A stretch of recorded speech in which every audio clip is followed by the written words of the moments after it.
அதிகமான கூட்டம், மிகப்பெரிய விபத்து, எல்லாம் ஒரே பதறிக்கை, சத்தம் அப்படி இருந்தது. ஒரு லாரி முன்னாடி போக அதை கரெக்ட் பண்ணுற போது டிரைவர் பேலன்ஸ் மாதிரி விபத்து கவிழ்ந்துட்டு. ஒரு 120 பேருக்கு மேலே, 130-140 இறப்பு சம்பவ இடத்துல 2 பேருங்க. அப்புறம் ரொம்ப அடிபட்டு மயக்க நிலையிலும் ஒரு 4-5 பேர். ஏறத்தாலும் விபத்து ஒரு 10 கூட்டத்தை போகும் அதிகமாக. என் பேர் சக்திவேலுங்க.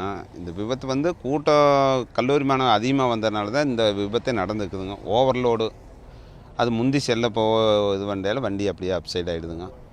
இதில் இது 8:40 45 டைம் நடந்தது. பஸ்ஸோட டைம் அதுதாங்க.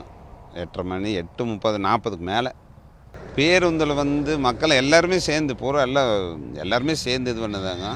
கூட்டம் மெயின் அதிகம் பூரா ஸ்கூல் காலேஜ் பசங்க பொண்ணுக்கு தான் அந்த பஸ்லேயே அதிகம் கூட்டம் அதிகம். ஏன்னா கவர்மெண்ட் பஸ்ஸு வந்து உள்ளே எல்லாம் சரியாக வர்றதில்ல நிற்கணும். இந்த பஸ்ஸில் மெயின் டிக்கெட் கொஞ்சம் கம்மிங்கிறனால ரெகுலராக இந்த ஒரே பஸ்ஸு அது 2 வண்டி வர்றது, ஒரு வண்டி இன்றைக்கி வண்டி வரலைங்கிற வருஷம் எல்லா டிக்கெட்டும் அதில் அதிகமாக ஏறிட்டாங்க.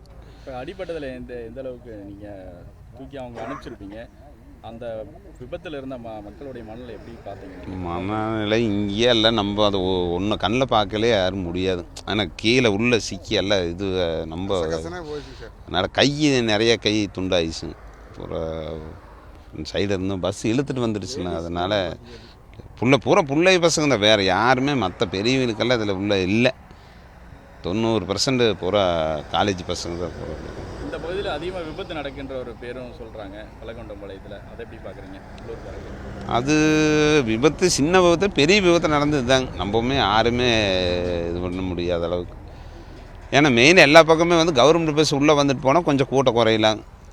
கவர்மெண்ட் பஸ் எல்லாமே உள்ளே வர்றதில்லைங்க. ரெண்டாவது ரெகுலராக போனால் அந்த 10 ரூபா 15 ரூபா டிக்கெட் குறையுது அப்படிங்கிறனால எல்லாருமே அந்த பஸ்ஸில் தான் ஏறுறாங்க. அது மெயின் காரணம் அது.